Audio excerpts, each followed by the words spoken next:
Assalamualaikum warahmatullahi wabarakatuh.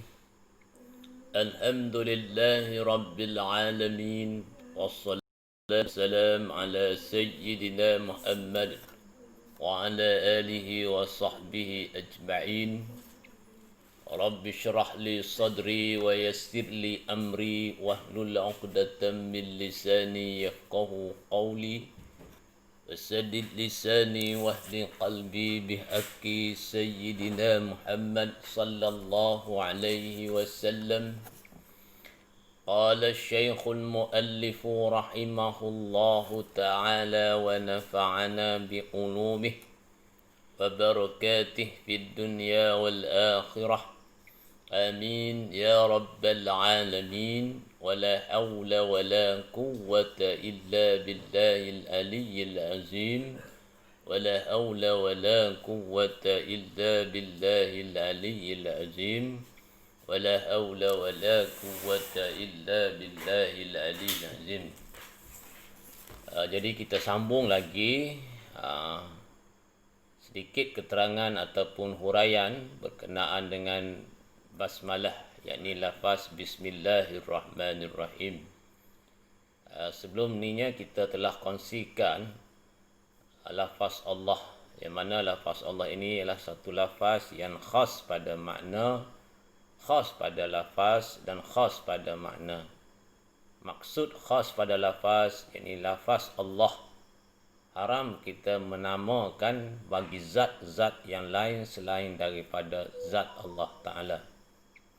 Manakala maksud lafaz Allah khas pada makna, iaitu maknanya nama bagi zat yang mesti ada, yang mesti disembah, yang mempunyai segala sifat-sifat kesempurnaan yang layak dan sesuai dengannya.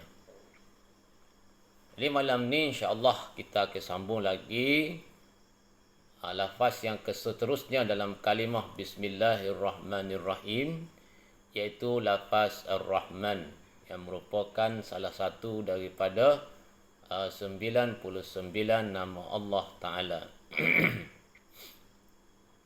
Jadi lafaz Ar-Rahman ini ianya khas pada lafaz, am pada makna.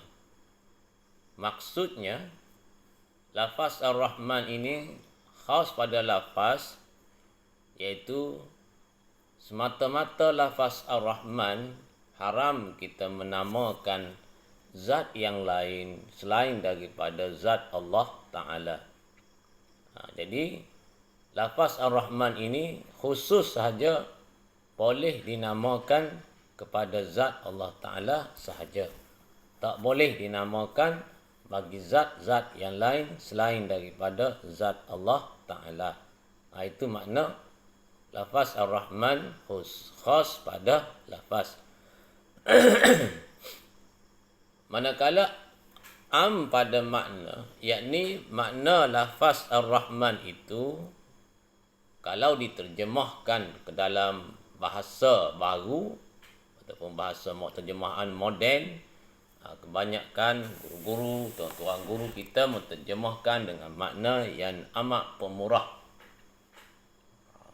Yang amat pemurah.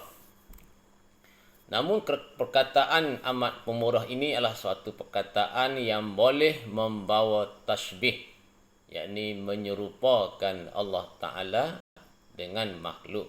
Kerana makhluk manusia ini ada juga sifat pemurah. Walaupun kalau kita kata pemurahnya Allah Ta'ala dengan pemurahnya makhluk ini berbeza, namun perkataan ataupun makna pemurah itu sendiri seolah-olah kita telah menyamakan Allah Ta'ala dengan makhluk. Makhluk Allah Ta'ala pun bersifat pemurah, makhluk pun bersifat pemurah. Seolah-olah kita telah menyamakan. Walaupun kita kata beza, kerana Allah Ta'ala ni amat pemurah. Makhluk tidak sampai tahap amat pemurah, walaupun pemurah dia. Tapi dari segi penghajian ilmu tauhid, Kerana nak mengelakkan menjadi mutasyabihah, kita ditegah, kita dilarang menyabitkan ataupun meletakkan satu makna perkataan, contohnya bagi nama Allah Ta'ala ini dengan makna yang sama dengan sifat-sifat ataupun perbuatan-perbuatan makhluk. Ditakuti menjadi menyerupakan Allah Ta'ala dengan makhluk. Lebih-lebih lagi bagi orang yang tidak mendalam ilmu tauhidnya, yang baru belajar secara asas sahaja. Kalau yang tak belajar langsung, itu lagi bahaya. Maka justru itulah tuan-tuan guru kita, syekh-syekh kita, sesetengahnya meletak juga dengan makna Ar-Rahman itu dengan makna yang amat pemurah, tetapi ditafsirkan lagi makna Ar-Rahman yang amat pemurah itu dengan tafsiran yang lebih baik, yakni yang tidak menyamakan pemurahnya Allah Ta'ala dengan pemurah makhluk, iaitu mereka mentafsirkan makna Ar-Rahman yang dikatakan dengan makna pemurah itu dengan maknanya, dengan maksudnya Ar-Rahman ini ialah yang banyak memberi nikmat yang kasar-kasar. Itu dia. Itulah terjemahan tafsiran bagi terjemahan Ar-Rahman yang kebanyakan ditafsirkan oleh ulama-ulama tua ataupun ulama-ulama dalam pengajian kitab turas. Kerana saat inilah, kerana nak mengelak menjadi tashbih, menjadi kesamaran antara pemurah Allah Ta'ala dengan pemurah makhluk. Kerana apabila kita kata kedua-duanya mempunyai sifat pemurah walaupun berbeza dari segi kata banyak ataupun kuatnya pemurah itu, dari segi kualitinya, kuantitinya pemurah itu, walaupun begitu berbeza, tetapi diri ataupun kita mengatakan, kita meletakkan pemurah itu, sifat pemurah itu bagi zat Allah Ta'ala, kita sudah menyamakan dengan makhluk manusia. Kerana manusia juga bersifat pemurah walaupun berbeza tahap pemurah Allah Ta'ala dengan makhluk. Jadi bagi orang-orang yang tidak ada asas ilmu tauhid ataupun yang kata masih lagi tidak mendalam ilmu tauhidnya, apabila kita sebut Allah Ta'ala ni dengan yang bersifat Ar-Rahman, kita sebut makna Ar-Rahman itu dengan pemurah, kebanyakan mereka ini yang terlintas di pemikiran ataupun di minda mereka, Allah Ta'ala pun pemurah, makhluk pun murah. Seolah-olah bagi mereka sama pemurahnya Allah Ta'ala dengan makhluk. Itulah bahayanya. Namun bagi orang-orang yang telah mendalam ilmu tauhidnya, kalaupun diletak makna Ar-Rahman dengan pemurah, mereka telah ada tafsiran sendiri di dalam pemahaman mereka, di dalam pemikiran ataupun minda mereka.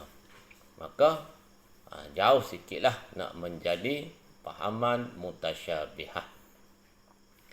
Jadi setelah itulah pada sesiapa yang mengajar, utamanya kitab-kitab agama tauhid ke atau tasawuf ke, yang ada lafaz-lafaz nama bagi Allah Ta'ala, mintalah terjemahan yang tidak mengelirukan orang. Walaupun kadang-kadang kita menterjemah sebegitu kerana kita nak memudahkan audien ataupun orang mendengar. Kita nak memudahkan mereka itu faham maksud ataupun makna nama Allah. Tetapi kita kena ingat, bukanlah, kalaulah kita nak memudahkan sahaja tanpa kita memikirkan risiko lain, iaitu menjadi tashbih, menjadi salah faham, salah reti, yang boleh menyebabkan salah pegangan iktikadnya. Itu dia. Jadi berhati-hati. Jangan kerana nak memudahkan sesuatu perkara menyebabkan rosak ataupun punah akidah orang lain. Sebab itulah dalam masalah terjemahkan terutamanya Quran, hadis ini, kita lebih banyak digalakkan, disuruh, diperintahkan melihat tafsiran-tafsiran yang telah dibuat oleh ulama-ulama mu'tabar. Daripada tafsiran itulah barulah kita boleh kembangkan lagi, luaskan lagi tafsiran kita berasaskan di situ. Karena banyak juga dalam Quran ini bila diterjemahkan dalam bahasa Melayu, dia menjadi kesamaran maknanya apabila dipadukan dengan zat Allah Ta'ala. Lebih-lebih lagi ayat-ayat yang berhubung kait dengan tauhid, dengan akidah, dengan zat, dengan sifat Allah Ta'ala. Berhati-hati. Jangan kerana hendak memudahkan, kita boleh menyesatkan orang-orang, audien kita yang masih lagi rendah kepahaman ilmu tauhidnya, dan mungkin juga yang masih belum ada kepahaman, masih belum belajar lagi ilmu tauhid. Okey. Maka lafaz Ar-Rahman ni am pada makna. Apa makna am pada makna? Sedangkan kita sudah tahu makna Ar-Rahman iaitu yang banyak memberi nikmat yang kasar-kasar. Maka jadi dia kata lafaz Ar-Rahman ini am pada makna. Maknanya yang banyak memberi nikmat yang kasar-kasar. Maksud am pada makna itu ialah nikmat yang kasar-kasar yang dianugerahkan oleh Allah Ta'ala itu dikurniakan kepada semua orang, semua makhluk.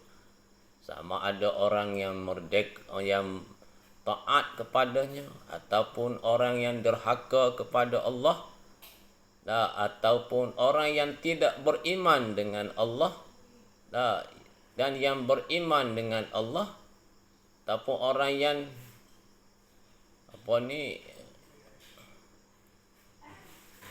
yang sentiasa fasik, yakni melakukan dosa kepadanya, semua mereka ini mendapat nikmat yang kasar-kasar. Maksud nikmat yang kasar-kasar ini ialah nikmat-nikmat yang boleh dicapai, boleh dikesan oleh panca indera kita yang zahir. Mata, telinga, hidung, mulut, lidah, itu tangan, kaki, itu panca indera yang zahir. Ini nikmat-nikmat yang kasar-kasar ialah nikmat yang boleh dikesan ataupun dicapai oleh anggota-anggota kita, panca indera kita yang zahir. Seperti kita kata nikmat makanan, nikmat kesihatan, nikmat harta benda. Itu nikmat belaka. Nikmat-nikmat sebegini Allah Ta'ala kurniakan belaka, bui belaka.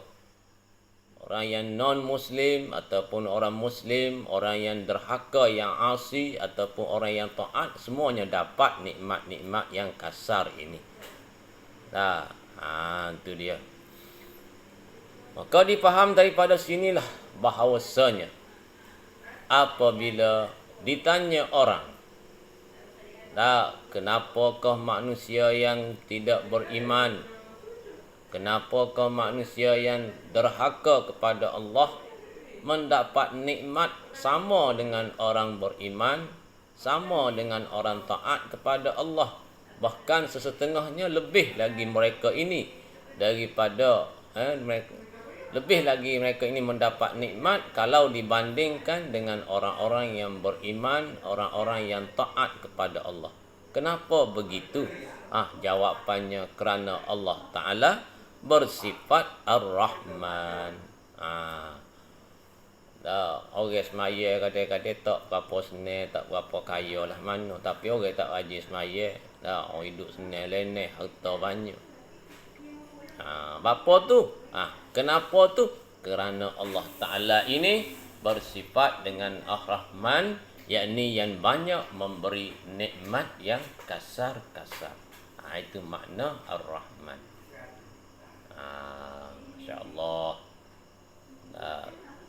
Kalaulah Allah Ta'ala tidak bersifat dengan sifat Ar-Rahman, maka orang-orang yang kufur dengannya, yakni orang-orang yang tidak beriman dengannya, dan orang-orang fasik, orang-orang yang derhaka kepadanya, nescaya mereka tidak akan dapat merasai nikmat-nikmat kurniaan Allah Ta'ala. Itu dia.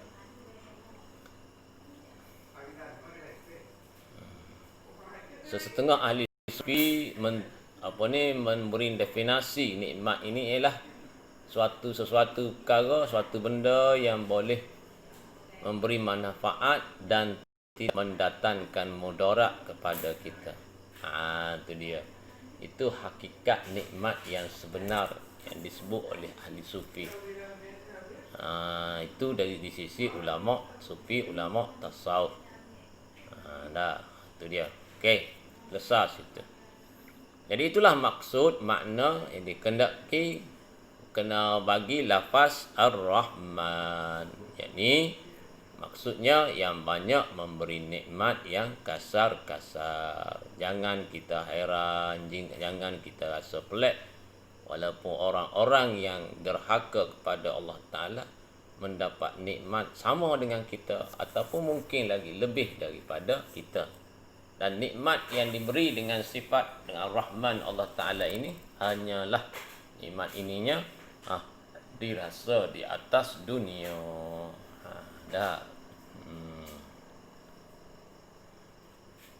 Okey, habis itu. Kemudian kita pergi sedikit lagi berkenaan dengan lafaz Ar-Rahim yang terdapat dalam kalimah Bismillahirrahmanirrahim. Ar-Rahim. Jadi kalimah ataupun lafaz Ar-Rahim ini pada lafaz, khas pada makna. Itu dia. Lafaz Ar-Rahim ni pada lafaz, khas pada makna. Manakala kalau Ar-Rahman khas pada lafaz, pada makna. Makna kata khas pada lafaz, yakni lafaz Ar-Rahman semata-mata lafaz Ar-Rahman tak boleh dipernamakan bagi zat selain daripada zat Ta'ala, melainkan digabungkan atau disandarkan dengan perkataan lain seperti Abdul. Maka digabungkan dengan Ar-Rahman jadi Abdul Rahman. Maka bolehlah kita namakan zat lain selain daripada zat Allah Ta'ala.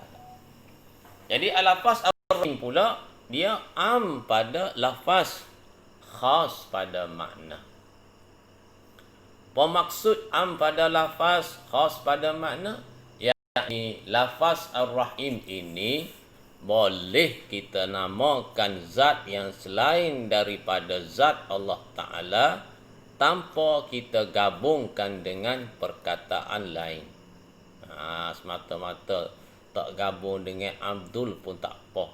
Semata-mata lafaz Rahim, kita boleh namakan bagi zat yang lain selain daripada zat Allah Ta'ala. Itu maksud pada makna. Dan pada lafaz. Manakala khas pada makna, yakni makna Ar-Rahim ialah yang banyak memberi nikmat yang seni-seni, nikmat yang halus-halus, iaitu nikmat yang tidak boleh dikesan oleh mata kasar kita. Tak dapat dikesan dengan panca indera kita. Telinga tak tahu. Mulut tak boleh kata rasa nikmat itu. Hidung tak boleh bau. Mata tak dapat tengok. Kaki tak dapat pijak orang kata. Tangan tak dapat sentuh ataupun pegang. Itu nikmat yang seni. Yang hanya dapat mengetahuinya, yang hanya dapat merasainya, ialah nikmat. Ialah hati. Apa dia nikmat seni ini? Iaitu nikmat iman, nikmat Islam, nikmat hidayah, nikmat taufik, nikmat taat dan sebagainya lah. Itu nikmat yang seni-seni. Jadi nikmat ini khas, khusus tertentu hanyalah bagi orang yang beriman sahaja. Dan nikmat ini kita akan dapat rasainya bagi orang yang kata yang sempurna imannya, dia akan dapat rasai di dunia. Manakala bagi kita yang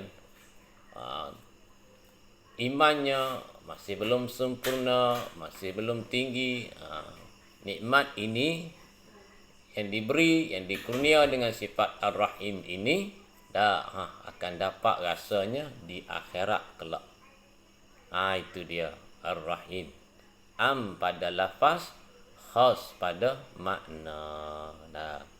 Beruntunglah kita bukan sahaja dapat nikmat dengan sebab adanya sifat Ar-Rahman, kita juga dapat nikmat dengan sebab Allah Ta'ala ni bersifat dengan Ar-Rahim. Nikmat ini khusus hanya kepada orang yang beriman sahaja. Rasanya cukup setakat tu. Wallahu a'lam wa ilaihil marji' wal ma'ab.